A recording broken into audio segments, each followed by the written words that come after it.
अनेकवक्त्रनयन मनेकाद्भुतदर्शनम् अनेकदिव्याभरणम् दिव्यानेकोद्यतायुधम् अनेकवक्त्रनयन मनेकाद्भुतदर्शनम् अनेकदिव्याभरणम् दिव्यानेकोद्यतायुधम्।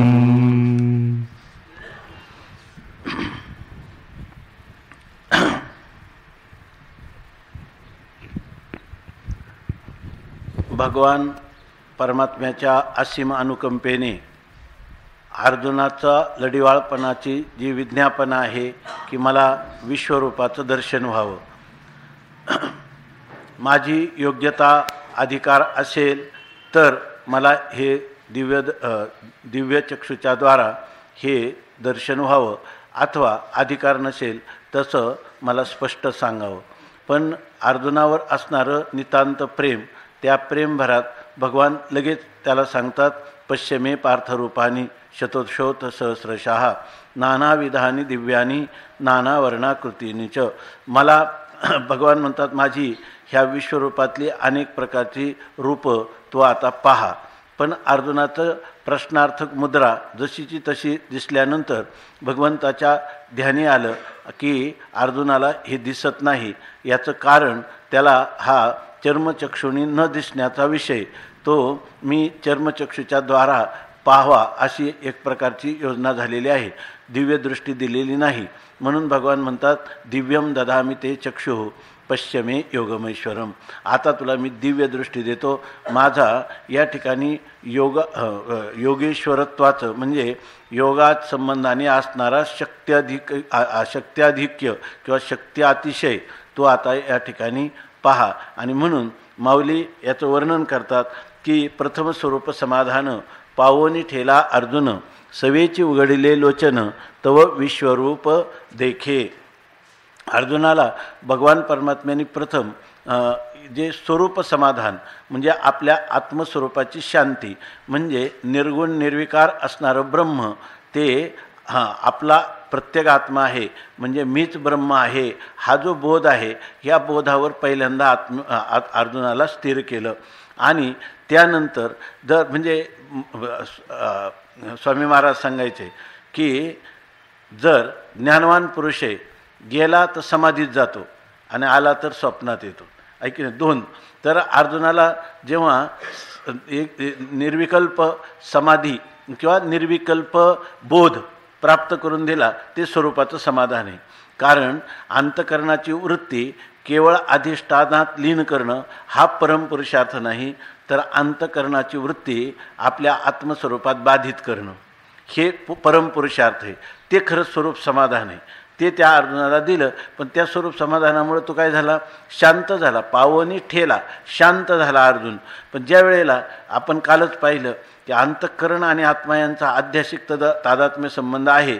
आपल्याला इंद्रिय आहे, देह आहेत, मन आहे, बुद्धी आहे आणि त्या बुद्धीचा आणि आत्म्याचा संबंध आहे। तो आध्यात्मिक तादात्म्य संबंध जरी असला तरीसुद्धा जोपर्यंत ही इंद्रिय मन इत्यादी सामुग्री आहे तोपर्यंत हे जग दिसल्याशिवाय राहत नाही। सवेची उघडी लोचन, त्याने तत्काल डोळे उघडले तर त्याला दिसतं, आता त्याला जग परत दिसतं पण पूर्वीसारखं नाही। त्याला त्याच्याविषयी सत्यत्व बुद्धी होत नाही, त्याला हे संपूर्ण परमात्माच माझं इष्टच या ठिकाणी ह्या विश्वाच्या रूपाने नटलेला आहे। त्यालाच आपण म्हणतो ऐसा ज्याचा अनुभव विश्वदेव सत्यत्वे, देव तयाजवळी असे पापनासे दर्शने। असं जे जीवन आहे कामक्रोधा नाही चाली, भूती झाली समता, तुका म्हणे भेदाभेद गेला वाद खंडोनी। ज्या वेळेला तो नेत्र झाकतो त्यावेळेलाही त्याला विश्वरूपाचं त्याला आपल्या स्वस्वरूपाचं दर्शन आहे।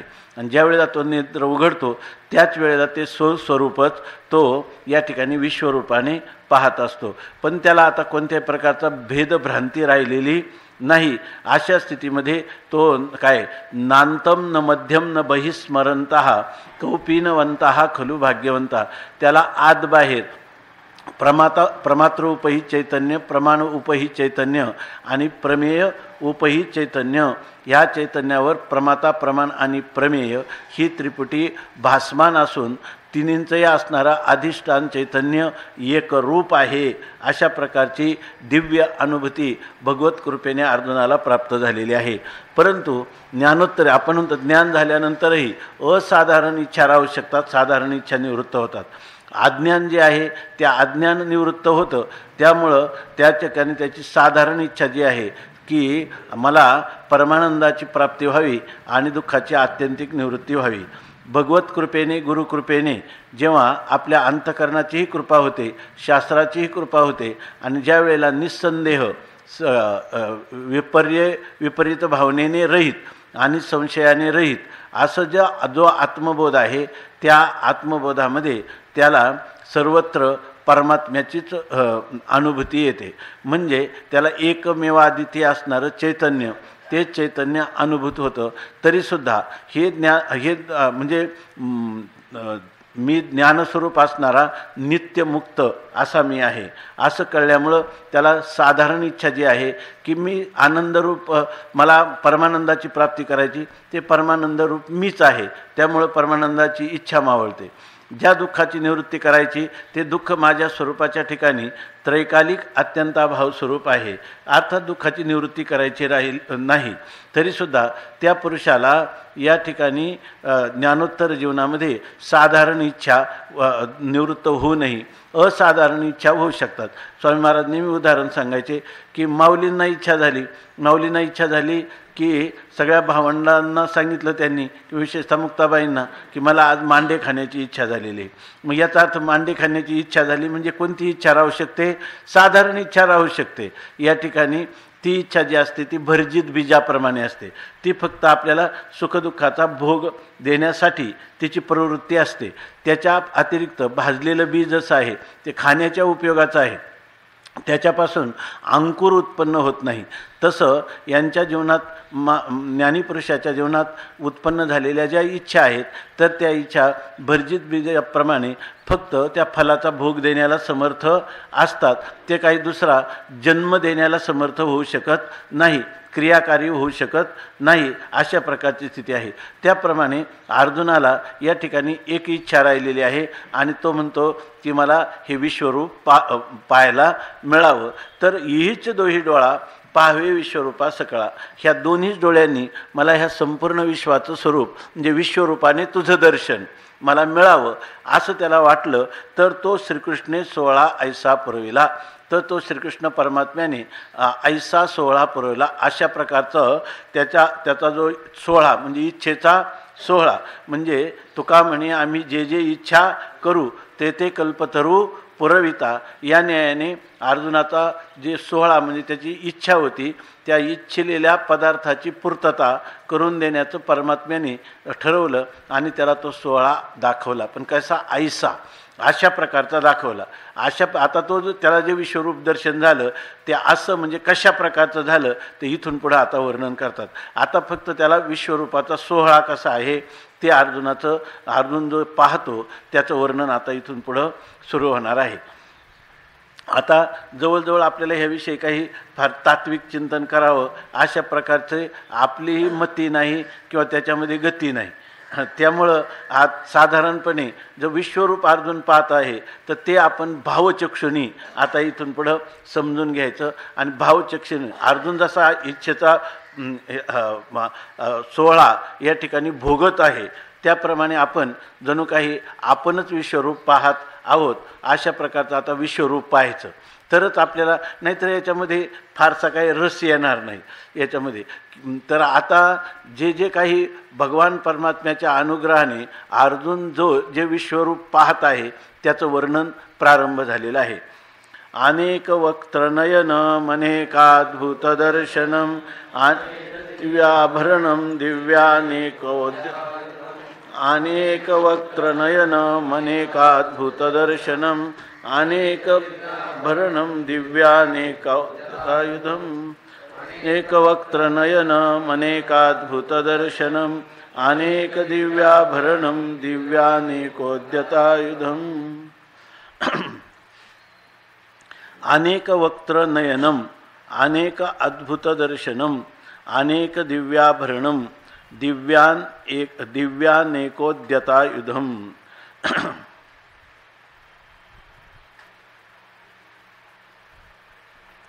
अनेक वक्त्र, अनेक वक्त्र म्हणजे अनेक प्रकारचे असणारी वक्त्र म्हणजे मुख.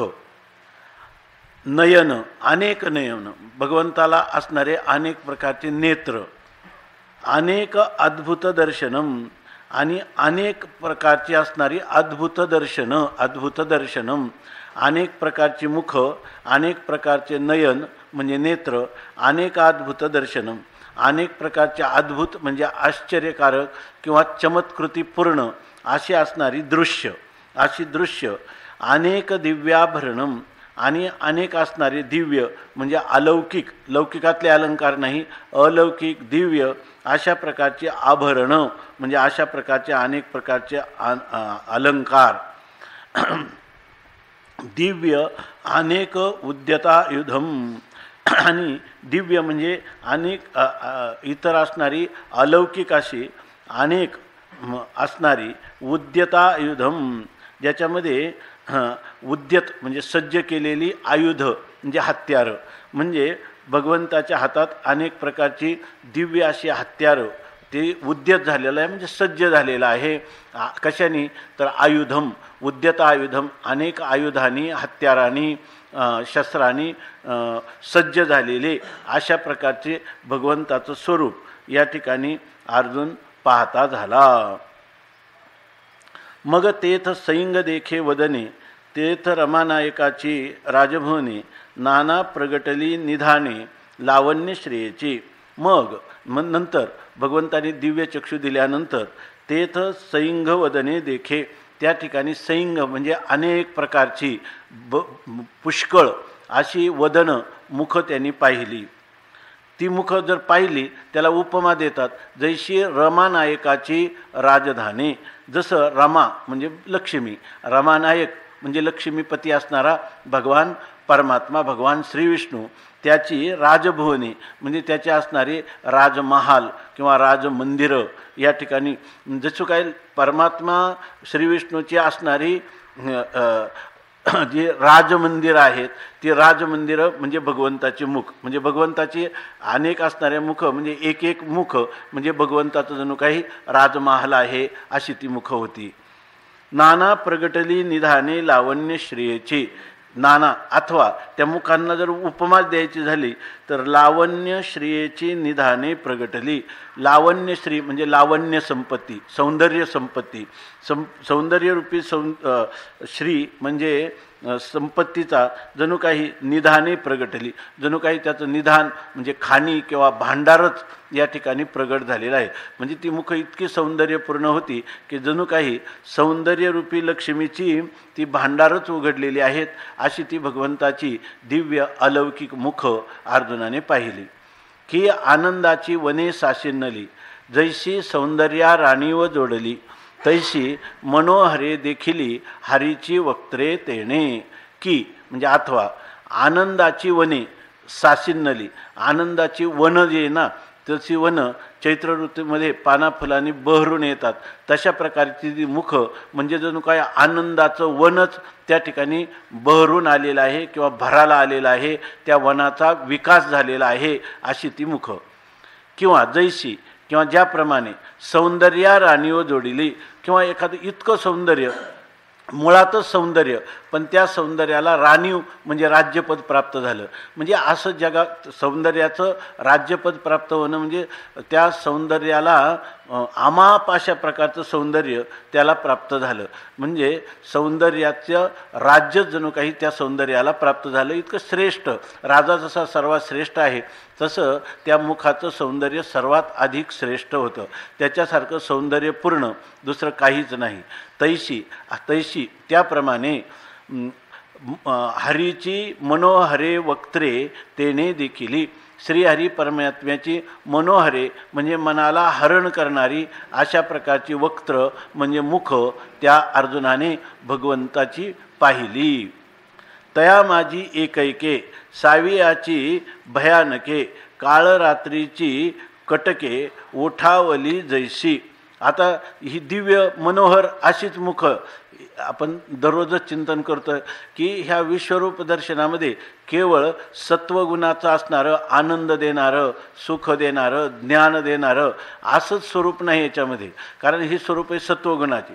कधी रजोगुणाचं प्राबल्य असणारं दिसणार, कारण ही सृष्टी किंवा हे जे विश्व आहे हे त्रिगुणांनी बनलेलं आहे. त्याच्यामध्ये कधी तुम्हाला प्रसंगाने तमगुणाचं पदार्थ दिसतील, तमगुणाच्या क्रिया दिसतील, तमगुणात्मक भावना किंवा विचार पद्धती दिसेल, कधी सत्वगुणाची, कधी रजोगुणाची. पण हे सगळं एकाच अधिष्ठानावर भासत आहे. सत्वगुणाचा सौंदर्यपूर्ण भासच आहे, रजोगुणाचा चांचल्याचा भासच आहे, तमोगुणाचा आळस निद्रा जाड्यत्वाचा भासच आहे. जर माणसाला खरंच समाधान पाहिजे असेल तर त्याला जगामध्ये चांगलं असलं तिकडंच आकर्षण झाला, वाईट असलं त्याच्याविषयी द्वेष झाला, असं जर जीवन गेलं तर ते द्वंद्वात्मक जीवन आहे. ते निर्द्वंद्व अशा प्रकारचे अकाट्य अखंड सुखानुभूती आपल्याला मिळू शकत नाही. म्हणून या ठिकाणी ह्या विश्वरूपाची योजना आहे. माणसाच्या जीवनात चांगलं आलं की बरं वाटतं, आणि त्यांनी सांगितलं माऊलींनी की निंदा मोठकी ऐके कपाळ धरोनी ठाके, आणि थेमेनी विरे वारेनी शोके चिखलू जैसा. थोडीशी निंदा ऐकली का कपाळ धरून बसतो, आणि जर स्तुती ऐकली का छाती काढतो. अशा प्रकारचं जीवन म्हणजे त्यांनी सांगितलं पावसाळ्याच्या सुरुवातीला थोडासा पाऊस येतो, ती माती घट्ट होते, आणि ज्या वेळेला आपलं ती माती जी आहे ती विरघळून जाते, आणि पुन्हा कडक ऊन पडलं की ती लगेच काय होते, दगडासारखी घट्ट होते. तसं जर आपल्या अंतःकरण वृत्तीवर ह्या जगात व्यवहार करत असताना क्षणाक्षणाला जर जे काही बऱ्या वाईटाचे परिणाम होत राहिले, ते अंतःकरण दोन्हींना समान पाहण्यासाठी सक्षम झालं नाही तर आपली परमार्थाची साधना योग्य दिशेने चालली नाही, किंवा तिचं जे फलित व्हायला पाहिजे ते परिपूर्ण फलित आपल्याला प्राप्त झालं नाही.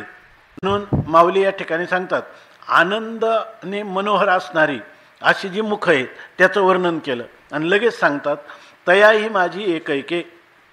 त्यामध्ये सुद्धा एक एक म्हणजे काही मुख अशी होती की सावी याची भयानक आहे, सहजच भयानक होती. इथं माऊलींचे शब्द आहे, सावी याची म्हणजे सहजच, म्हणजे ह्या त्रिगुणात्मक जगतामध्ये सहजच सत्वगुण रजोगुण, जसं प्रकाशानंतर अंधकार, अंधकारानंतर प्रकाश येतो, तसं ह्या तिन्ही गुण जे आहेत त्या तिन्ही गुणांचा काय यावा जावा, जैसा तळे ढळे ना पांडवा, तैसा गुणांचा यावा जावा का गुण आणि गुणांचा यावा जावा, ढळे चळे ना पांडवा, मृगजळाचा हेलावा मेरू जैसा.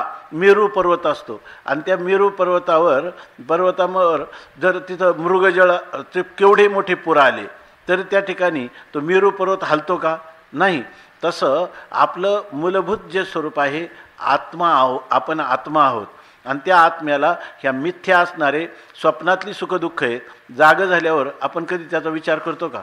स्वप्नातले वडील मरण पावले म्हणून दशक्रिया करायला कोणी प्रवृत्त होत नाही, स्वामी सांगायचे. आणि स्वप्नात मुलगा झाला म्हणून जागृतीत कोणी पेढे वाटत नाही. त्याचं कारण असं आहे, काही स्वप्न आहे, ते मिथ्या आहे. तसं आत्मस्वरूपाच्या दृष्टीनं या ठिकाणी हे जे सुखदुःखरूपी मृगजळाचे कितीही पूर आले तरीसुद्धा आत्मरूपी मेरू जो आहे त्या मेरू पर्वताला कोणत्याही प्रकारचा धक्का लागत नाही. कारण का? समान सत्तेत साधक बाधक व्यवहार होतो. आत्म्याची सत्ता पारमार्थिक आहे, त्रिकाला अबाधित आहे, आणि या ठिकाणी अनात्म असणारे सुखदुःखादी द्वंद्व हे सगळेच्या सगळे केवळ मृगजळाप्रमाणे भासमान आहेत. त्यामुळं त्याचा मेरू पर्वतासारखा तो काय राहतो, स्थिर द्वंद्वामध्ये निर्द्वंद्वाहा ज्याला म्हणतात, निर्द्वंद्व स्थितीत राहतो. तर आपल्याला ह्या त्रिगुणात्मक जगतामध्ये एकच प्रकार कधी दिसणार नाही, कारण जगतच मुळात त्रिगुणात्मक आहे. त्याचं कारण अज्ञान, तेही त्रिगुणात्मक आहे. अज्ञानाचा परिणामच जगत आहे. सुखदुःखादी जन्ममरणादी सर्व जगाच्याच अंतर्भूत आहेत. तेव्हा ह्या सगळ्या घटना घडत राहत असताना देखील मी असंग निर्विकार ब्रह्मरूप आहे असा ज्याच्या बुद्धीचा निश्चय झाला त्याला आपल्या जीवनात ज्ञानोत्तर जीवनातही हे सर्व जगत दिसत राहतं, परंतु पूर्वीसारखं नाही. अज्ञान काळात त्याला हे सगळं सत्य वाटत होतं, आता फक्त त्याला पूर्वी सत्य वाटत होतं, आता त्याला मिथ्या वाटतं. इतकाच त्याच्यातला बदल आहे, दुसरं काही नाही. यथापूर्वम न, जसं पूर्वी वाटत होतं तीच गोष्ट त्याला आता फक्त सत्य वाटत, मिथ्या वाटत राहते, सत्य वाटत नाही. एवढंच का अध्यात्म आपल्याला शिकवतं. आणि तिथं त्याचं प्रात्यक्षिक म्हणून अर्जुनाला या ठिकाणी विश्वरूप दर्शनामध्ये सांगतात, ही मनोहर वक्त्र, मनोहर मुख त्याला दिसली, परंतु तया माझी ही एकैके, त्याच्यामध्ये काही, आणि ती कशी होती, भयानक होती. पण आपल्याला काय वाटतं, मनुष्याला काय वाटतं, मद लागी दुःख व्हावे ऐसे कोणी भाविना जीवे. पुढं काय, न वांछिता दुःख पावे, येणे न संभवे स्वतंत्रता. ना, यात मनुष्याला याच्यामध्ये स्वतंत्र आहे का, त्याला वाटतं दुःख होऊ नये, पण न प्रार्थिता देखील ते दुःख प्राप्त होतं. याचाच अर्थ जीवाला त्याच्यामध्ये स्वातंत्र्य नाही. जीवाला सुखदुःखाचा भोग होणार, पण सुखदुःखाच्या भोगकाली त्या भोक्तृपहित चैतन्याच्या ठिकाणी त्या भोगाचा, भोग्य पदार्थांचा त्रैकालिक अत्यंताभावाचा निश्चय त्याचा असला पाहिजे. आणि ह्याच्यासाठी शब्द योजला की सावियाची भयानक आहे. ती सावियाची म्हणजे सहजच आहे, अनायास आहे, म्हणजे त्याच्यासाठी काही करावं लागत नाही, आणि केल्याने ती प्राप्त होत नाही, आणि त्याच्या विरुद्ध केल्याने ती निवृत्त पण होत नाही.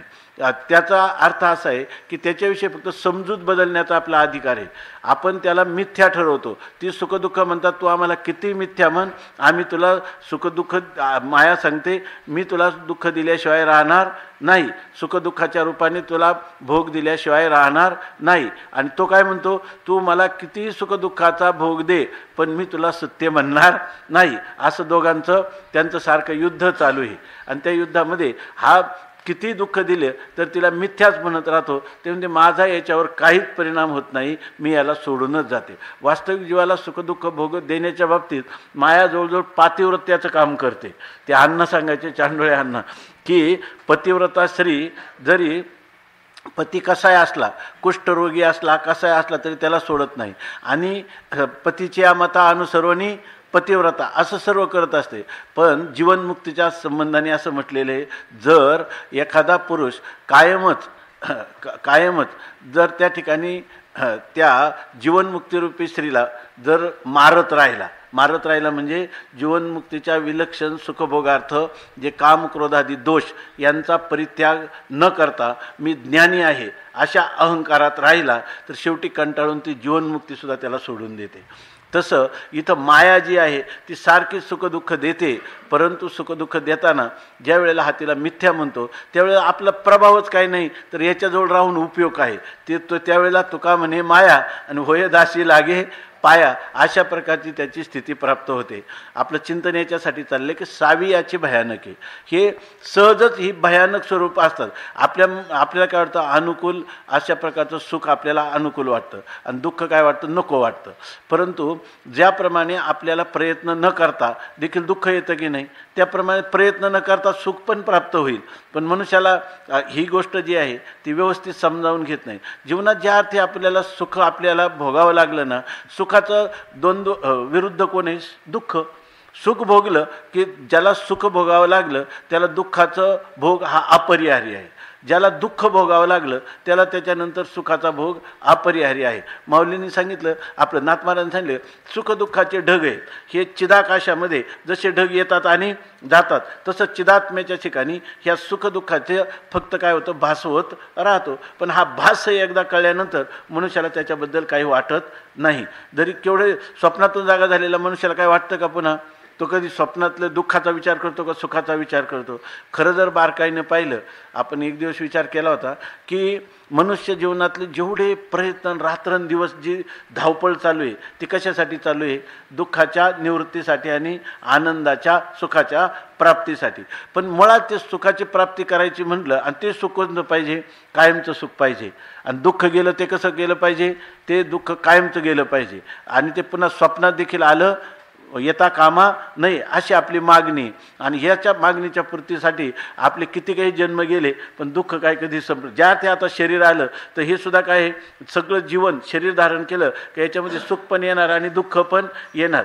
त्याच्यापेक्षा खरं जे जीवन आहे त्या जीवनामध्ये ह्या सुखदुःखाचं अधिष्ठान जे आहे त्या अधिष्ठानाचा शोध केला तर ते सुखरूप मी आहे हा शोध करावा. याच्यापेक्षा हे वरवरचे उपाय हे दुःख आलं आध्यात्मिक त्याचा प्रयत्न करा, हे आलं आदिभौतिक त्याचा प्रयत्न करा, हे आलं काय अधिदैविक त्याचा प्रयत्न करा. यापेक्षा आपण आपल्या आत्मस्वरूपात राहिलं तर ही सुखदुःख कुठे येतील आणि कुठं जातील पण आपण त्या सुखदुःखाच्या जाळ्यात कधीच सापडणार नाही. दोन उपाय रामकृष्ण परमहंस म्हणतात. जो हुशार मासा आहे ना तो मासा ज्या वेळेला तो गळ टाकतो तो कोळी त्या मासे पकडण्यासाठी आहे की नाही तर तो काय करतो याचा गळ जिथं पुरणार नाही ना तिथं जाऊन बसतो. एकदम याचा गळ नदी जितक्या खोल जाईल त्याच्यापेक्षा लांब जाऊन बसतो. आता हा सापडेलच कुठं. तसं हे सुखदुःखरूपी गळ आहे ह्या गळात सापडायचं नसेल तर त्या सुखदुःखाचं जे अधिष्ठान आहे ब्रह्मस्वरूप आत्मस्वरूप त्याच्यात जाऊन बसलं म्हणजे याचा काही प्रश्नच नाही. दुसरा एक उपाय आहे आपल्या वेदाने सांगितलेला संतांनी अवलंबलेला तो उपाय एकदम सोपा आहे. रामकृष्ण परमहंस म्हणतात त्याच्यापेक्षा एक हुशार मासा आहे ना तो हे सुद्धा टेन्शन घेत नाही कुठं जायचं आणि कुठं पळायचं. हा तणाव न करता जो टाकणार आहे ना त्याच्यात पायाजवळ येतो. आता काय हा आपले पाय जाळ्यात गुंतवतो का हा काय करतो झाडच पुढं टाकतो आणि हा खुशाल त्याच्या पायाभोवती खेळत बसतो. तसं जर आपण आपल्या इष्टदेवतेचं परमात्म्याचं चिंतन करत राहिलं तर हे सुखदुःखाची माया कितीही जाळं टाकू द्या तरीसुद्धा त्याला काही नाही. तो काय तुटे भवरोग संचित क्रियमान भोग आयशे विठोबाचे नाम उच्चारिता खंडे जन्म. तर तो कोणता अभंग येतो याच्यातच आहे का काय तुटे भवरोग संचित क्रियमान भोग ऐशे विठोबाचे नाम उच्चारिता खंडे जन्म वसो न शके पाप जाये त्रिविध तो ताप आणि तुका म्हणे माया होय दासी लागे पाया. अशा प्रकारची स्थिती आहे. तर इथं सांगतात की काही मुख जी आहेत ती भयानक मुख आहे म्हणजे अत्यंत भीतीदायक अशी मुख आहेत. इतकी भयदायक आहेत सांगतात की काळ रात्रीची कटके उठावली जैशी. जशी काय कालरात्री म्हणजे जी रात्रीमध्ये आपलं मरण ठरलेलं आहे अशा मरणाच्या रात्रीमध्ये जशी कटके उठावली जशी कटके म्हणजे सैन्य काळरात्रीची असणारी सैन्य जी आपल्याला उठावली म्हणजे सज्ज झाली म्हणजे आपल्याकडं ती आपल्याला मारण्यासाठी प्रवृत्त झालेली आहेत असाच अर्थ करावा लागेल ना. म्हणजे आपला अंत करण्यासाठी प्रवृत्त आले. म्हणून तर आपल्याला मेरूपासून थोरे देहदुःखाचे नि डोंगरे मेरू पर्वतापेक्षाही मोठमोठी अशी दुःख आणि त्या दुःखांचं सैन्य हे सैन्य जणू काय आपल्यासमोर आपल्या सामोरं आपल्या विरोधात उठलेलं आहे. अशा प्रकारची मुख आहे. मी ती मुख पाहिली का जणू काय आता काय आहे काळ रात्रीचे एक एक मुख म्हणजे काय आहे काळ रात्रीचा एक एक सैनिक आहे आणि तो सैनिक अनेक अंगाने आपल्यावर आता मारण्यासाठी सज्ज झालेला आहे. अशी काही मुख आहेत की मृत्यूशीची मुखे झाली होकाजे भयाची दुर्गे पन्नाशिली की महाकुंडे उघडली प्रळया नळाची की अथवा ती जी मुख आहे ना जशी ती मुख दुसरी नाही तर जणू काही ही मुख म्हणजे देवाची मुख नाही मृत्यूशीची मुखे झाली म्हणजे एक एक मुख म्हणजे आपला मृत्यू आहे. अशा त्या मृत्यूला जणू काही मुख आहे आणि ते आपल्याला गिळंकृत करणार आहे. असं जीवनामध्ये असेच प्रसंग हे माऊलींनी हे अलंकारिक भाषेत असं लिहिले का अशा प्रकारची जे दुःख जीवनामध्ये असतात. तुम्ही तर समजुतीत कमी आहे पण माऊली काय म्हणतात काळरात्रीची कटके उठावली जैशी किंवा मृत्यूशीच मुखे झाली मृत्यूला जणू काही मुख आले म्हणजे हे मुख म्हणजे आपला मृत्यूच आहे असा प्रकार हो का. अथवा जे भयाची दुर्गे पन्नाशिली किंवा दुर्ग म्हणजे किल्ला भयाची दुर्ग म्हणजे भयरूपी किल्ला आणि त्या भयरूपी किल्ला हे पन्नाशिली म्हणजे खूप विस्तार झालेला आहे. म्हणजे आपल्याला एकच भय नाही जीवनामध्ये अनेक प्रकारची भय आणि ते भयरूपी किल्ले त्या किल्ल्यांचा विस्तार झालेला आहे. म्हणजे आपल्याला फक्त त्यांच्यापासून भयच आहे भयानकता आहे भीती आहे. जणू काही मुख अशी आहेत की इतकी भीतीदायक आहेत की जणू काही भीतीचा किल्ला हा त्या ठिकाणी पन्नाशीला म्हणजे विकास पावलेला आहे पसरलेला आहे विस्तार पावलेला आहे असं सांगतात. की अथवा महाकुंडे उघडली प्रळयानळाची. प्रळयानळ म्हणजे प्रलयकाली सगळ्या द्वादशादित्यांचा एकत्र मेळावा होऊन ज्या वेळेला ही संपूर्ण अग्निमय झालेला आहे अशा प्रकारचा जो प्रलय काळ आहे त्याला म्हणतात प्रलयानळ. म्हणजे प्रलय काळचा अग्नी जेव्हा कोपतो त्यावेळेला जणू काय जसं अग्नीचंच महाकुंड निर्माण होतं तसं महाकुंडे उघडली प्रळयानळाची. प्रलय काळाच्या अग्नीची महान कुंड प्रगट झालेली आहेत. म्हणजे आपल्याला आता ती दग्ध करणार आहेत अशी काही मुख भगवंताचे अर्जुन पाहतो. तैशी अद्भुते भयासुरे तेथ वदने देखिली वीरे आनिके असाधारणे साळंकारे सौम्ये बहुते. तैशी अद्भुते हे काय आहे? परस्पर विरोधी भाव या ठिकाणी सांगतात की आपल्याला जीवनामध्ये चांगलं आलं की बरं वाटतं, पण ज्याला चांगलं आलेलं बरं वाटलं ना त्याला वाईट आलेलं वाईटच वाटणार. तेव्हा चांगलं आणि वाईट दोन्ही बरंही नाही आणि वाईटही नाही आहे की नाही, दोन्ही समान आहेत, दोन्ही जे आहेत भासमान आहेत. आणि ज्याच्यावर भासतात ते अधिष्ठान मी आहे आणि अधिष्ठानावर भासणारी सुखदुःख कल्पित आहेत. कल्पित पदार्थ अधिष्ठानाची कधीही लाभ हानी करीत नाही. आपल्या ह्या भारतीय संस्कृतीत अशी आहे की त्या संस्कृतीमध्ये हे वेदांताचे अध्यात्माचे धडे गिरवले जातात, गिरवून घेतले जातात. दुसऱ्या ठिकाणी हे ज्ञान नाही. आणि त्यामुळं आजकाल जे काही अशा सुखदुःखाला सामोरं जाताना जे मनोरुग्ण हे सगळ्या जगामध्ये हा सगळ्यात मोठा प्रश्न निर्माण झालेला आहे. तर तो प्रश्न सोडायचा झाला तर जगातले सगळे देश म्हणजे सगळे देश सगळे विद्वान भारताकडं आशाळभूतपणे पाहतात की ही कला ह्या लोकांना माहीत आहे, यांच्यामध्ये केवढी जरी दुःख आली तर दुःख सहज सहन करतात आणि केवढे सुख आलं तर हे उतावीळ होत नाही, हे गंभीर रीतीनं त्या सुखाला सुद्धा पचवतात. अशा प्रकारचे लोक आहे. पण इथं झालं कसं की या ठिकाणी आता सध्याच्या स्थितीत एकदा 4-6 महिन्यापूर्वी पेपरमध्ये आलं होतं. त्याच्यामध्ये असं आलं होतं की ह्या भारत देशामध्ये मनोरुग्णाची संख्या वाढत आहे आणि ती चिंताजनक आहे. आणि त्या चिंताजनकमध्ये त्यांनी असं सांगितलं की 2020 का 22 साली 20% मनोरुग्ण यामध्ये होतील, पूर्ण मनोरुग्ण. आणि तसं तर असे की आता मनोवैज्ञानिकांचं मत आहे की एका घरामध्ये 10 सदस्य असतील तर त्याच्यातले 2 मनोरुग्ण आहे. भले तुमच्या लक्षात येत नसतील पण त्यांचे सगळं मनोविकृतीमुळं ते काय काय गोष्टी भांडणं वगैरे किंवा मनाला वाटेल तसं करतात. याचं कारण काय आहे की आपण ह्या आपल्या भारतीय संस्कृतीचं त्याचा मुख्य धरोहर म्हणतो, काय त्याला मुख्य भांडार आपलं जे आहे साठा तो आहे अध्यात्माचा. आणि त्याच्यापासून आपण च्युत झालो की मग साधी सुखदुःख आपल्याला सहन होत नाही. साध्या गोष्टीवरून मनुष्य मन त्याचं विचलित होतं, दुःखी होतो आणि सारखा सुखदुःखाच्या गर्तेमध्ये तो सारखाच बुडत राहतो, खालीवर बुड्या घेत राहतो, अशा गटांगळ्या खात राहतो. अशा प्रकारची स्थिती आहे. म्हणून जर त्या मनुष्याला ही ज्ञानेश्वरी जर त्याच्या डोळ्यासमोर असली त्याला हा प्रश्न आहे का? त्याला कधीच प्रश्न नाही. जो भारत ह्या जगाचा गुरु म्हणून पाहिला जातो तो भारतामधली स्थिती कशी आहे आपण अनेक वेळा दृष्टांत सांगत असतो. आपली स्थिती कशी आहे? इंग्लंडमध्ये एक प्रयोग चालू होता. इंग्लंडमध्ये एक प्रयोग चालू होता एक पात्री नाटकाचा आणि त्याच्यामध्ये त्यांनी असं लिहिलं होतं, त्याची जाहिरात अशी केली होती, लॉफ अँड ग्रो फॅट, हसा आणि लठ्ठ व्हा असं सांगितलं. हसा आणि लठ्ठ व्हा म्हटल्यावर सगळे लोक तिथं जायला लागली. इंग्लंडमध्ये त्याची प्रसिद्धी झाली. एक दिवस एका डॉक्टरकडं एक मनुष्य आला. त्यांनी सांगितलं मला झोप येत नाही आणि त्यामुळं मला शांतता वाटत नाही, उदासीनता वाटते, त्यासाठी मी तुमच्याकडं आलेलो आहे. त्या डॉक्टरने त्याला काही औषधं वगैरे लिहिली, त्याचा इतिहास विचारला आणि त्याला शेवटी सांगितलं की असं आहे की लंडनमध्ये एक पात्री नाटक आलेलं आहे, भारतामधला मनुष्य आहे आणि तो इतका की प्रेत यात्रेहून आलेला मनुष्य जरी असला तरी तो पोट धरून हसतो. अशा प्रकारचे हे प्रयोग आहेत. 3 तास तुला एकदम समाधान वाटेल, शांत झोप येईल, तू त्या नाटकाला जा. त्यांनी सांगितलं की तो जो नाटक करणारा एक पात्री प्रयोग करणारा आहे तो मीच आहे.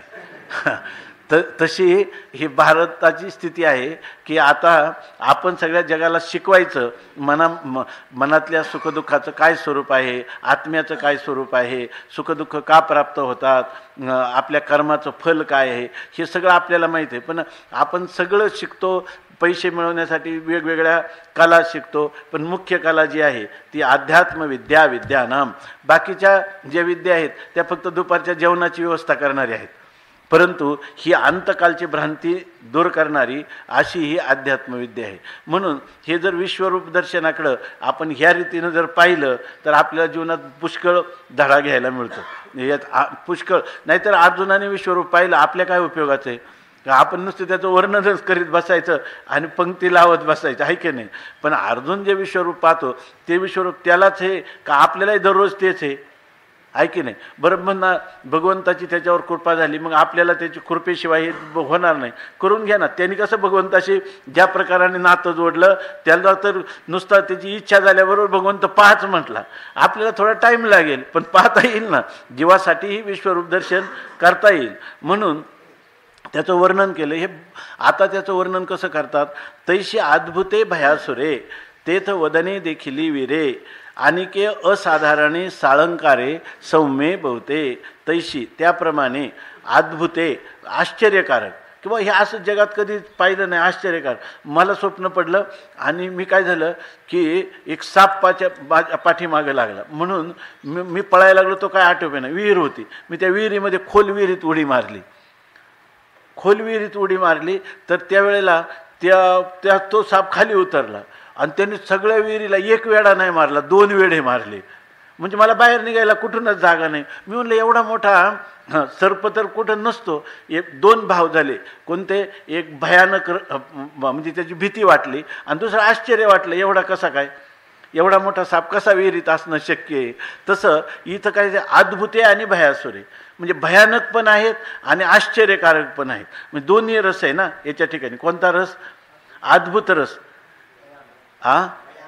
भयानक रस आणि अद्भुत रस, हे दोन्ही रस एकत्र आले. तेथ वदने देखील विरे. जे रूप पाहिली का आश्चर्य वाटतं की असं कुठं पाहिलंच नाही. ते एक दिवस मला लांडगा आला. लांडग्याला एकच तोंड असतं का नाही? त्याला 3 तोंड. पण लांडगा मला भीती पण दाखवतो आणि आश्चर्य पण दाखवतो. अशी तेथ वदने देखिली विरे, अशी भगवंताची असणारी वदनं म्हणजे मुख पाहिली. असं कोण आहे जगामध्ये? काही समोर आलेलं भय आहे, आश्चर्य आहे आणि ते परमात्म्याचं मुख आहे. मी हे परमात्म्याचं मुख पाहत आहे. माझ्या विश्वरूपाचा मुखाचा हा नमुना मला त्याच्या कृपेने हा पाहायला मिळत आहे. अशा प्रकार ह्या धारणा करण्यासाठी तुम्ही म्हणाल अशा धारणा कशा काय होतील? ह्या धारणा अभ्यासाशिवाय दुसऱ्या कशाने होतील का? हा एक अभ्यास आहे. जर तुम्ही प्रयत्न केले तर तुम्हाला तशा प्रकारचं दिसेल.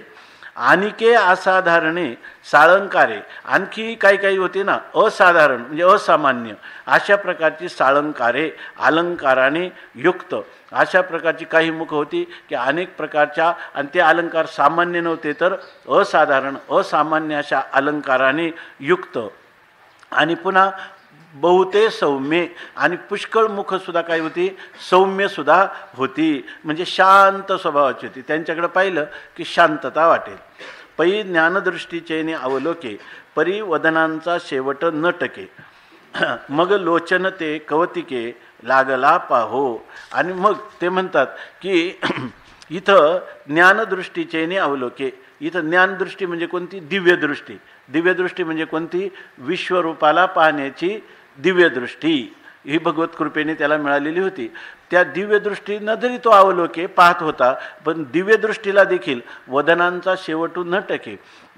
दिव्यदृष्टीने सगळ्या प्रकारची मुखं त्याला दिसत होती, परंतु यांचा विस्तार किती आहे आणि यांचा शेवट कुठं होतो हे त्या ठिकाणी ज्ञानदृष्टीचे अवलोके. इथं ज्ञानदृष्टी म्हणजे आत्मज्ञानदृष्टी नाही, दिव्य चक्षुच्याद्वारा विश्वरूपाला पाहण्याची जी दृष्टी होती त्या दृष्टीनं तो पाहत असताना परिवदनांचा शेवट न ठके. त्याला त्या वदन म्हणजे ती मुख किती आहे, त्याचा किती विस्तार आहे आणि त्याचा शेवट कुठं झाला हे न टके हे मात्र त्याला कळत नव्हतं. आणि मग लोचन ते कौतिके लागला पाहो. आता मुख तर काही त्याला अगणित अशा प्रकारच्या मुखाची गणना करणं किंवा त्यांचा प्रारंभ कुठं आणि शेवट कुठं हे याचं त्याला ज्ञान नव्हतं. म्हणजे याचा अर्थ ईश्वराचं स्वरूप सुद्धा कसं आहे, अनादी अशा प्रकारचं आहे, अनंतच आहे. म्हणून आपल्या ईश्वराचं स्वरूप ईश्वराच्या दृष्टीनं अनादी अनंत ब्रह्मच आहे, ज्ञानवानाच्या दृष्टीनं अनादी अनंत ब्रह्मच आहे, जीवाच्या दृष्टीनं अनादी अनंत प्रत्येक आत्माच आहे. ऐक नाही, दोघात जर अखंड संचलेला ऐक्य हे त्याच्यानंतर पश्चात सर्व पश्चात सर्वम खलविदम ब्रह्म अशा प्रकारचा त्याचा बोध आहे. परंतु केवळ हे जे स्वरूप आहे ह्या स्वरूपाचा म्हणजे मायोपाधिक स्वरूपाचा जर तुम्ही विचार करायला लागले तर त्याचा विस्तार किती हे तुम्हाला सांगता येणार नाही. आणि मग लोचन, आता तोंड पाहताना मग कंटाळा, तर आता मग लोचन मग त्या भगवंताचे असणारे जे नेत्र आहेत ते कौतिके पाहावं लागला, आश्चर्याने कौतुक म्हणून. आता झालं नेत्राची अशी स्थिती, आपलं मुखाची अशी स्थिती आहे. आता भगवान परमात्म्याचे आपण काय पाहू, नेत्र डोळे पाहू. तर त्या डोळ्याविषयी वर्णन करतात. तव नानावर्णे कमळवने विकासिली तैसे अर्जुने नेत्र देखिले पालिंगणे आदित्यांची. तो नाना वर्णे म्हणजे नाना प्रकारचे वर्ण असणारी कमळवने म्हणजे कमळामध्ये जे प्रकार आहे, काही पिवळ्या वर्णाची कमळ आहे, काही श्वेतवर्णाची आहे, काही रक्तवर्णाची आहे, अशी नाना वर्णांची कमळाची जी वनं आहेत ना, ती वनं जणू काही विकासलेली आहे. म्हणजे भगवंताच्या नेत्रांना आपण काय म्हणतो, भगवंताचे नेत्रकमल. भगवंताला सगळ्याच याला कमलाची उपमा दिलेली आहे अवयवांना. या ठिकाणी भगवंताचं जे हात आहे त्याला करकमल असं म्हणतात, पायाला पदकमल असं म्हणतात, नेत्रकमल असं म्हणतात, शिरकमल असं म्हणतात. भगवंताचं सगळं कमलाप्रमाणे अशा प्रकारचे म्हणतात. जणू काही नाना वर्णाची असणारी कमळाची वनं ती विकासिली, त्यांचा विकास झालेला आहे. म्हणजे नाना प्रकारच्या कमळवर्णांचा, आपल्या नाना प्रकारच्या वर्णाच्या कमलाच्या वनाचा जसा विकास व्हावा तसा भगवंताचे जे नेत्र आहेत, नेत्र देखील ते नेत्र जेव्हा त्यांनी पाहिले तेव्हा आदित्यांची पालिंगणे, जणू काही एकच सूर्य आकाशगंगेमध्ये, पण इथं जणू काही आदित्यांची पालिंगणे देखील. आदित्यांच्या म्हणजे सूर्याच्या पंक्तीच्या पंक्ती. आता एका मुखाला 2 डोळे जरी पाहिले तर ते डोळे पाहिले, दुसऱ्या मुखाला दुसरे डोळे, तर हे डोळे म्हणजे जणू काही काय, प्रत्येक डोळा इतका तेजस्वी भगवंताचे नेत्र आहेत की किंवा दृष्टी आहे की जणू काही या ठिकाणी कमळवनांचा, आपलं आदित्यांचा म्हणजे सूर्याच्या रांगाच्या रांगा बसलेल्या आहेत असे. तेथ कृष्ण मेघांच्या दाटी माझी कल्पांती उजूच्या स्फुटी तैशिया वन्ही पिंगळा दिठी भ्रूभंगा तळी तेथेची. आणि ते जेव्हा नेत्र पाहायला लागला, अर्जुन भगवंताच्या नेत्राकडं एकटक पाहू लागला, तेव्हा कृष्ण मेघांच्या दाटी, कृष्ण म्हणजे पाण्याने पूर्णपणे भरून आलेले कृष्ण मेघ म्हणजे काळे ढग, आणि त्या ढगांची काय आहे, दाटी माझी, त्या ढगांची गर्दी झालेली, काळ्या असणाऱ्या मेघांची गर्दी झालेली आहे. आणि त्या दाटी माझी, तिच्या त्या गर्दीमध्ये काय दिसतं, जेव्हा पावसाळ्यामध्ये सगळे ढग दाटून येतात त्यावेळेला मधून मधून काय होतं, विजा जे आहे त्या चमकू लागतात. तसं माझी कल्पांत विजूच्या फुटी किंवा स्फुटी असं पण नाही पाठ. तर त्याच्यामध्ये माझी त्या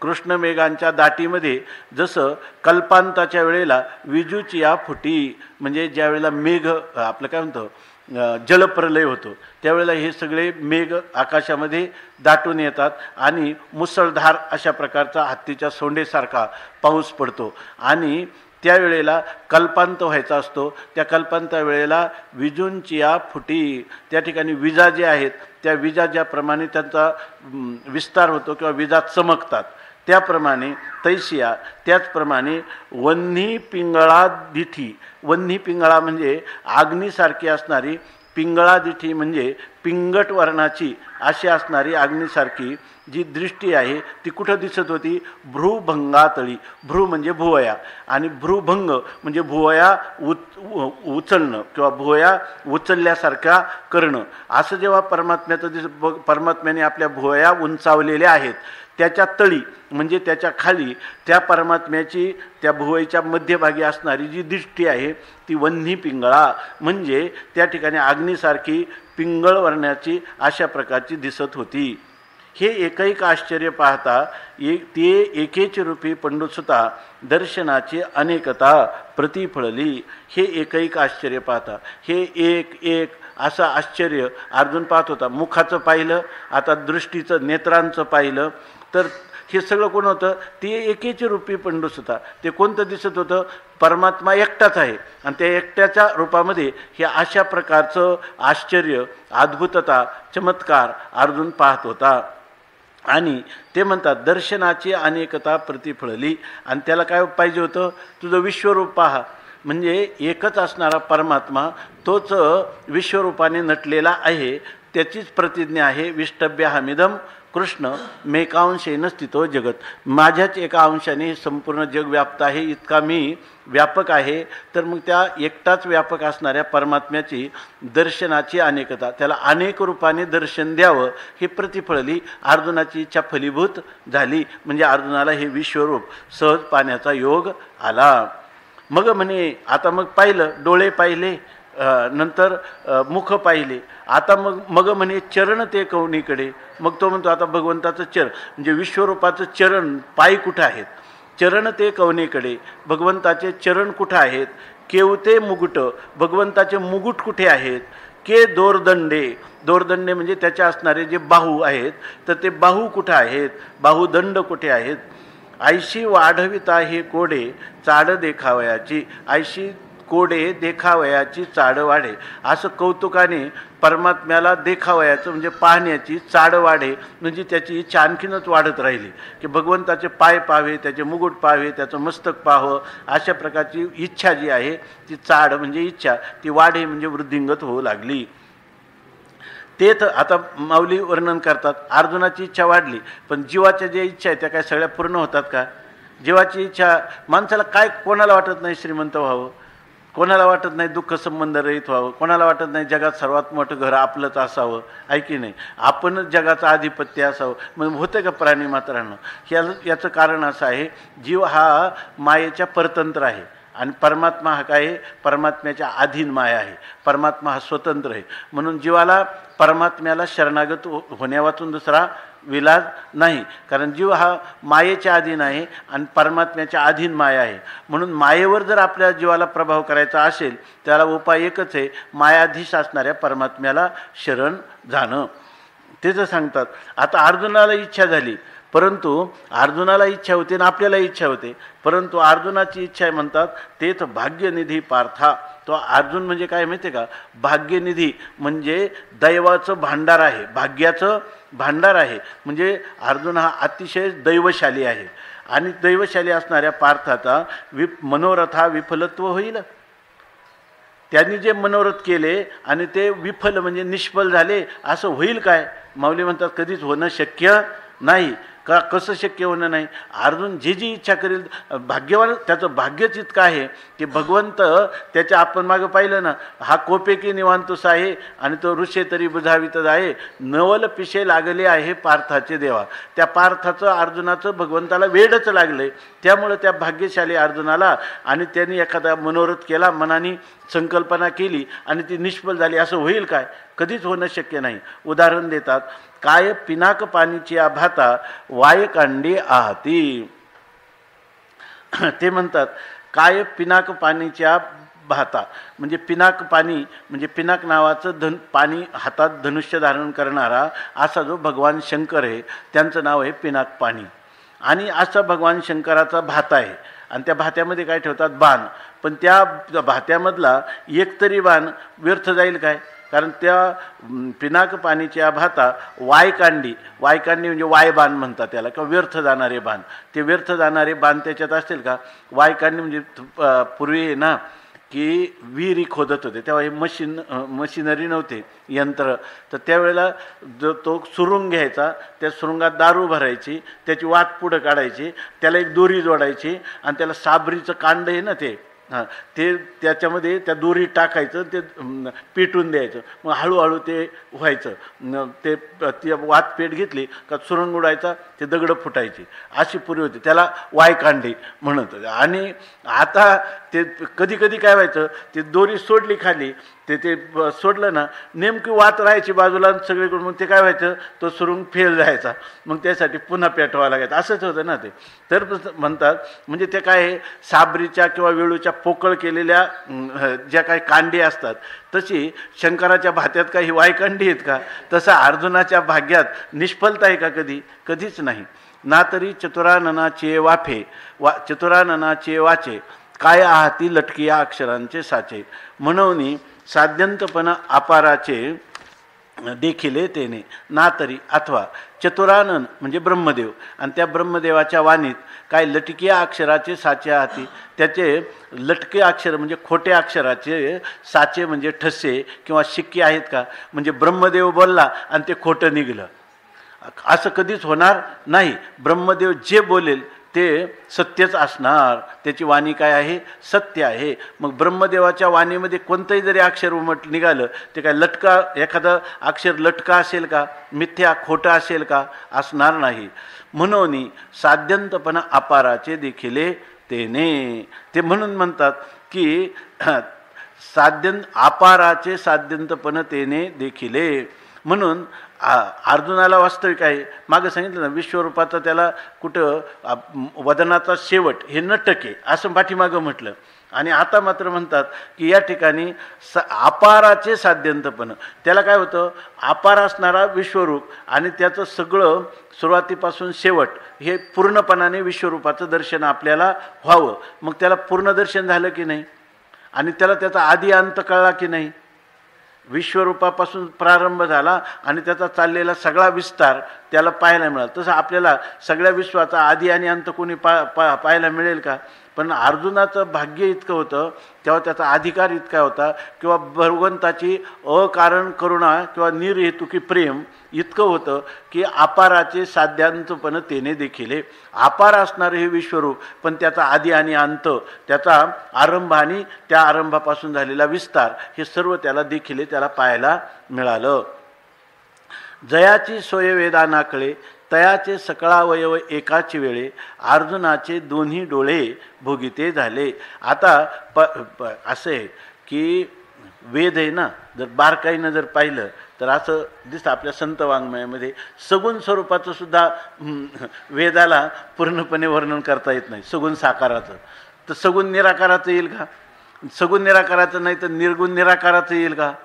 म्हणजे निर्गुण निराकाराचं नाही तर निर्गुण निराकार असणारं अवाच्य तत्व, त्याचं वेदाला वर्णन केलं का? म्हणजे जयाची सोय, विश्वरूपाचं वर्णन वेदाला कळेल का? वेदाला तरी कळता येईल का? जयाची सोय म्हणजे ज्याचा मार्ग, ज्या विश्वरूपाकडं जाण्याचा मार्ग, हे वेदाना कळे, वेदाला देखील कळत नाही. आणि तयाचे सकळावयव एकेच वेळे, म्हणजे एकाच वेळेला सगळ्या परमात्म्याच्या विश्वरूपाचा विस्तार हा जर वेदालाही कळत नाही, परंतु तयाचे सकळावयव, परंतु त्या विश्वरूपाचे सगळे असणारे अवयव. आता चाललंयच की वर्णन. अगोदर त्याचं मुख पाहिलं, नंतर त्याचे नेत्र पाहिले, चरण पाहिले, मुकुट पाहिलं, त्याचे बाहुदंड पाहिले. अशा प्रकारचं हे सगळे अवयव एकाच वेळेला अर्जुन पाहतोय की नाही? परंतु हे तयाचे सकळावयव एकाची वेळे, अर्जुनाचे दोन्ही डोळे. दोन्ही डोळे म्हणजे अर्जुनाचे भगवंताने दिलेल्या दिव्यदृष्टीमुळं अर्जुनाचे हे दोन्ही म्हणजे दिव्यदृष्टी प्राप्त असे हे दोन्ही डोळे भोगिते झाले. ज्याचा मार्ग कोणाला कळत नाही त्या विश्वरूपाचं सगळे अवयव, आणि नुसता तो पाहत नाही तर त्याचा भोग घेऊ लागला, म्हणजे त्याचं दर्शनाने त्या ठिकाणी तो त्याचा आनंद घेऊ लागला, किंवा आपली इच्छापूर्तीचा आनंद त्याला मिळाला. इच्छापूर्ती झाली ना, मग भोगच झाला की नाही त्याचा. त्याची इच्छा होती काय, विश्वरूप पाहावं, आणि ती इच्छा भगवान त्याची पूर्त करीत आहेत. म्हणून त्याच्या इच्छेचे डोळे पुरवी पाक आहेत म्हटलं होतं ना. माझ्या इच्छेला जसे डोळे होतात गरोदर स्त्रीला, त्याप्रमाणे मला हे पाहावं वाटतं, तर ते इच्छेचे डोळे त्याला भगवंताने पूर्ण केले, भोगिते झाले. दोन्ही डोळे, ह्या दोन्ही डोळ्यांनी त्याला विश्वरूप भोगायला मिळालं. चरणवनी मुगुटवरी देखत विश्वरूपाची थोरी, जे नाना रत्न अलंकारी मिरवत असे. त्यांनी काय केलं, चरणवनी म्हणजे चरणापासून पायापासून मुगुटवरी भगवंताच्या मुकुटापर्यंत विश्वरूपाची थोरी देखत, ह्या विश्वरूपाचा मोठेपणा व्यापकता ही तो पाहत आहे.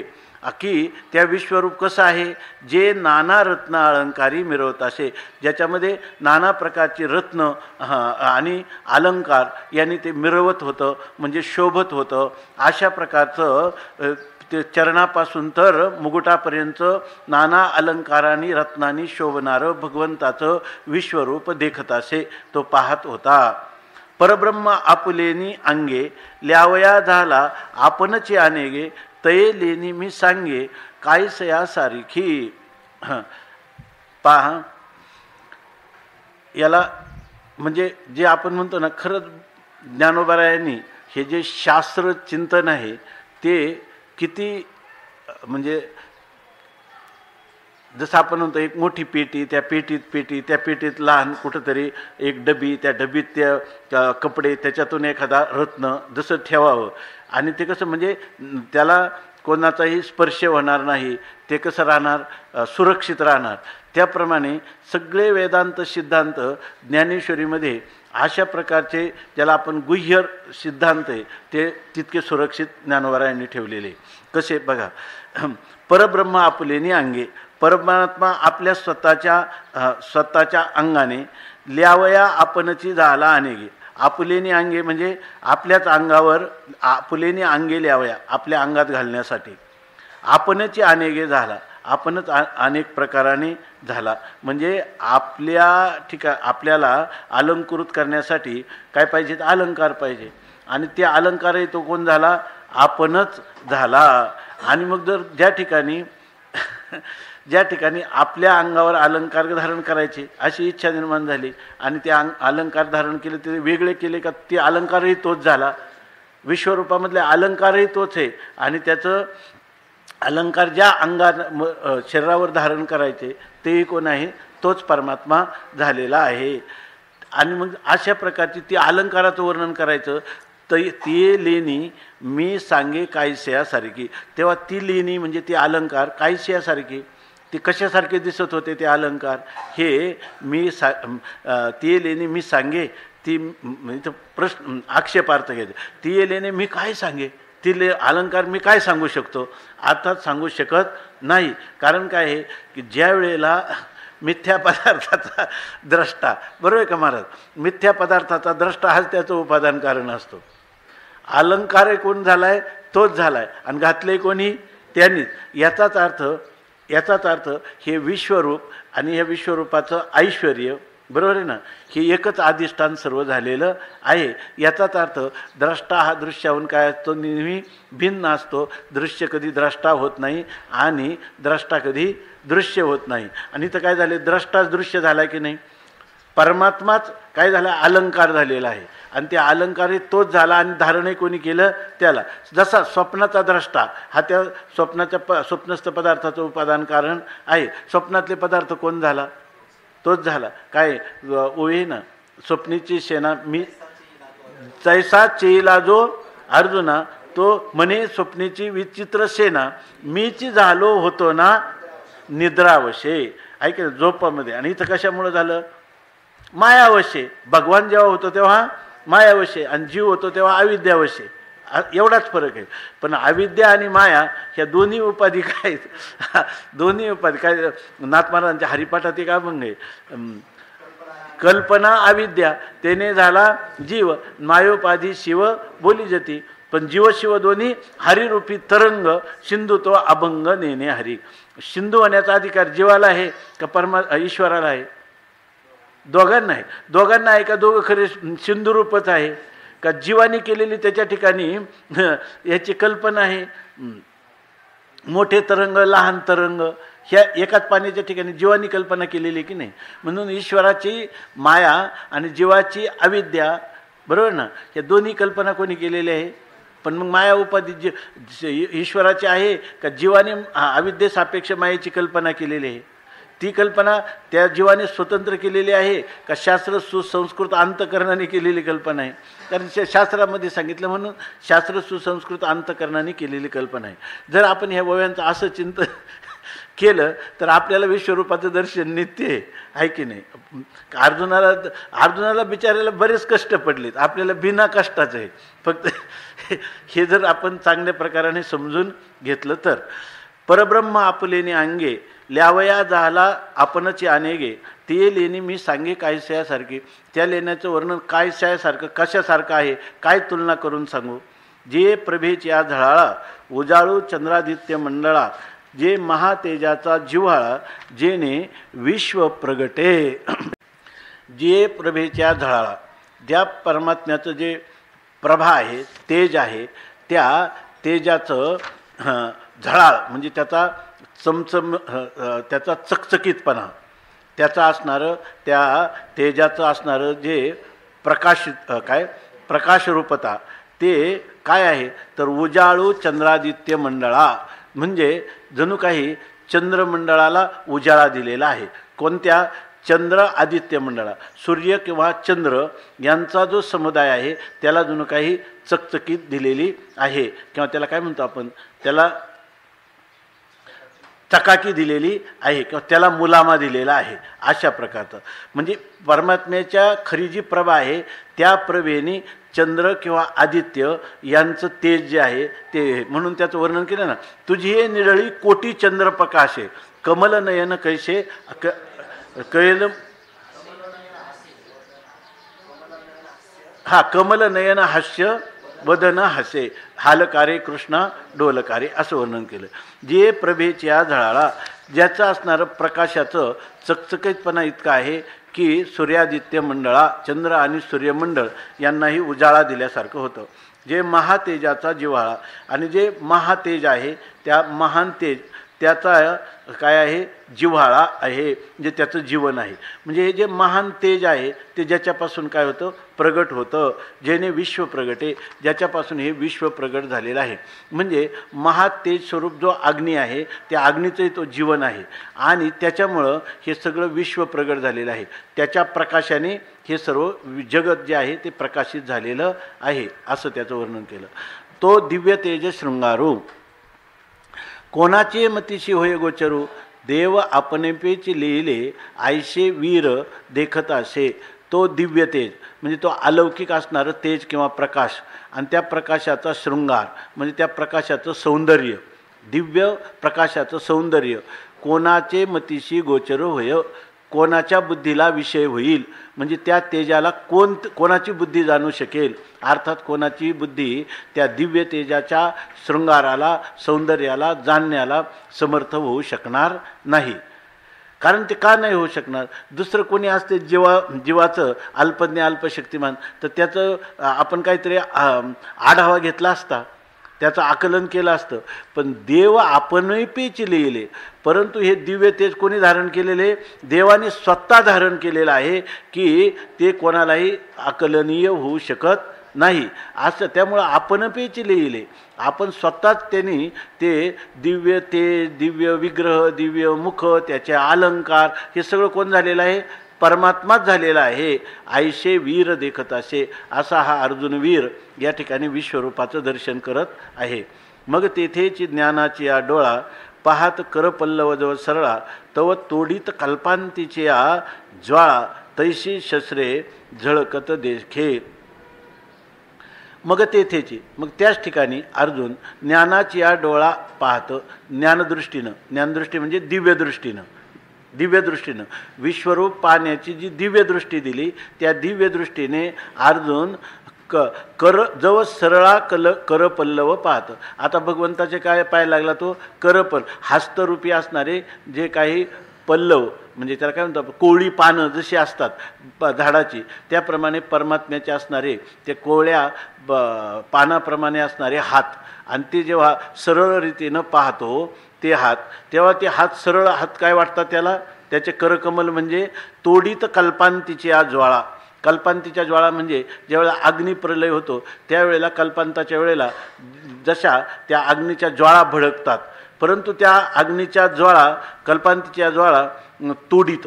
जणू काही भगवंताचे हात म्हणजे कल्पांताच्या वेळेला होणाऱ्या एवढ्या महान अशा प्रकारच्या तेजस्वी ज्वाळा त्यालाही तोडतात, म्हणजे त्यालाही मागं सारतात. अशा प्रकारचे त्या हातामध्ये काय दिसतात, तैशी शस्त्रे झळकत दिसे. म्हणजे भगवंताच्या करपल्लवामध्ये असणारी शस्त्र ती इतकी तेजस्वी, इतकी दैदिप्यमान होती का कल्पांतीच्या अग्नीच्या ज्वाळांच्या समूहाला देखील ते मागं सारत होते, त्याला तोडीत होते, म्हणजे त्याला बाजूला सारत होते, हटवीत होते. असे त्या भगवंताचे हातामध्ये असणारी शस्त्र अर्जुन पाहतो. आपण अंग आपण अलंकार, आपण हात आपण हतियार, आपण जीव आपण शरीर, देखे चराचर कोंदले देवे. इथं पाठीमागे बरेच वर्षापूर्वी एक संन्यासी महात्मा आले होते. पंढरपूरला आम्ही स्वानंद सुखनिवासी ब्रह्मलीन धुंडा महाराजांच्या कीर्तनामध्ये आपलं त्या ज्ञानेश्वरीला ते असायचे. तिथं त्यांनी काही शंका केल्या होत्या, तिथं बराच वाद झाला होता. पण ते नंतर इथं 2-3 महिने राहिले आळंदीला येऊन. ते दिवसभर म्हणजे सकाळपासून रात्रीपर्यंत काही थोडेसे वेळ सोडला तर ते सगळे मंदिरात, सिद्धेश्वराच्या मंदिराच्या त्या ओट्यावर बसायचे आणि तिथं ध्यान करत बसायचे.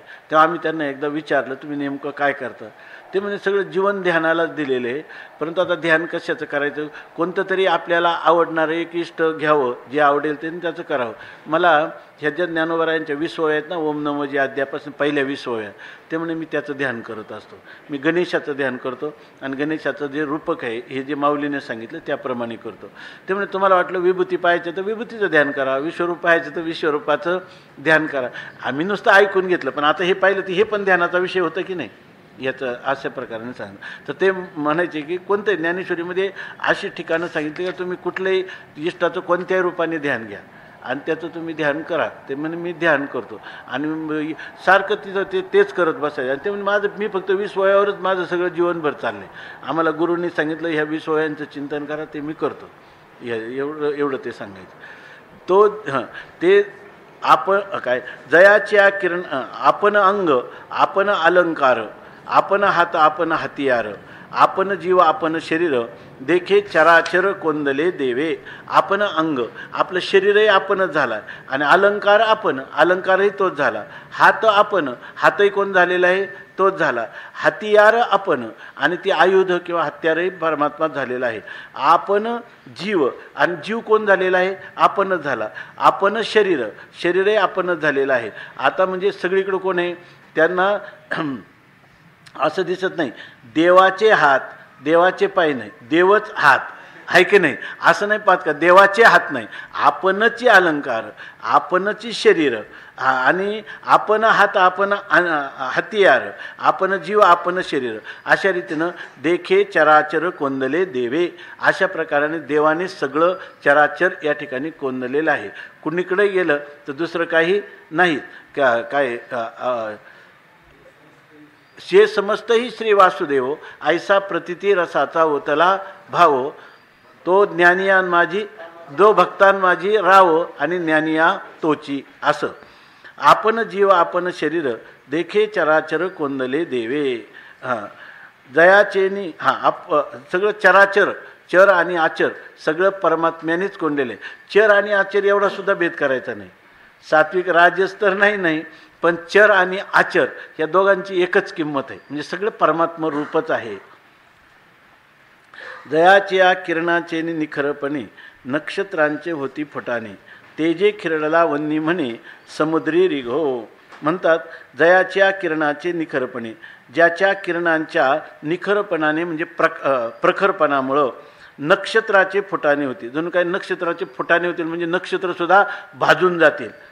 अशा प्रकारचं त्यांनासुद्धा त्यांनी त्याच्या तेजाच्या जर आई त्याला लागले तर ते सुद्धा काय होतील, जळून जातील, नक्षत्राचे फुटाणे होतील. असं त्याची किरण आहे, इतकी प्रखर किरण आहे.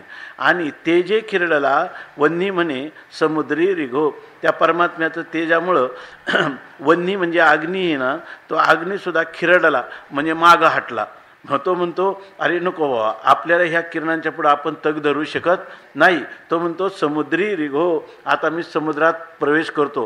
कारण का, मी याच्यापासून वाचलो पाहिजे. म्हणजे इतकं परमात्म्याचं तेज आहे, इतकं प्रखर तेज आहे.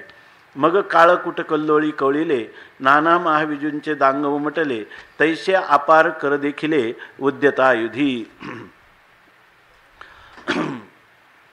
ते म्हणतात भगवंताचे कर तैसे अपार कर देखिले, तशी अपार म्हणजे अनंत हात, अपार कर म्हणजे अनंत हात देखिले पाहिले अर्जुनाने. कसे पण, उद्यतायुधी. उद्यतायुधी म्हणजे ज्याच्या हातामध्ये अनेक प्रकारची आयुध आहेत आणि ते आयुध सज्ज केलेले आहे. म्हणजे परमात्मा काय झालेला आहे, सज्ज झालेला आहे त्यांचा उपयोग करण्यासाठी, त्या हत्याराचा उपयोग करण्यासाठी.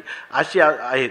त्या हत्याराचं वर्णन करतात. ती कशी आहेत तर काळकुट कल्लोळी कवळले, जणू काही समुद्राचं जेव्हा मंथन केलं देवदानवानी, तेव्हा ते काळकूट विष निघालं आणि त्याच्या ज्या लाटा होत्या तर त्या म्हणतात काळकूट कल्लोळी कवळिले. काळकूट अशा त्या विष आहे, त्या विषांचं विष जसं आहे ते कसं आहे, कल्लोळी कवळिले म्हणजे समुद्राच्या लाटांनी ग्रास केलं. म्हणजे जे काळकूट विष निर्माण झालं त्या समुद्राच्या लाटांनी त्याचा जसा ग्रास करावा, किंवा नाना महाविजूचे दांग उमटले, किंवा नाना म्हणजे अथवा महाविजू म्हणजे प्रलय काळामध्ये ज्या विजा चमकतात त्या विजांचं जणू काही अरण्य या ठिकाणी उमटले म्हणजे प्रगट झालेलं आहे. म्हणजे प्रलय कालामध्ये जसा विजांचा जिकडं तिकडं चमचमाट होतो तशा प्रकारचं. आणि हे कोणाचं वर्णन केलेलं आहे, ते एक एक विष म्हणजे जसं काळकुट विष लाटांनी काय करावं त्याला कवळावं, त्याप्रमाणे त्या हाताने कोणाला कवळलेलं आहे, एकेका झळकत असणाऱ्या शस्त्राला. किंवा दुसरं काय सांगतं, प्रलयकालीन विजा जी आहे त्या विजांचं जसं अरण्य तसे त्या विजांच्या अरण्याप्रमाणे ती झळझळीत असणारी तेजस्वी शस्त्र त्याच्या करपल्लवी म्हणजे त्याच्या हातामध्ये आहेत. ऐसे अपार कर देखिले, अशा प्रकारचे अनंत हात अर्जुनाने भगवंताचे ह्या विश्वरूप दर्शन करताना पाहिले. आता पुढे वर्णन करतात. दिव्यमाल्याम्बरधरं दिव्यगंधानुलेपनं सर्वाश्चर्यमयं देवमनन्तं विश्वतोमुखं. दिव्यमाल्याम्बरधरं दिव्यगंधानुलेपनं सर्वाश्चर्यमयं देवमनन्तं विश्वतोमुखं. दिव्यमाल्याम्बरधरं दिव्यगंधानुलेपनं सर्वाश्चर्यमयं देवमनन्तं विश्वतोमुखं. पुंडलीकवरदा हरिविठ्ठल. श्री ज्ञानदेव तुकाराम ज्ञानेश्वर महाराज की जय. ज्ञानदेव तुकाराम, ज्ञानदेव तुकाराम.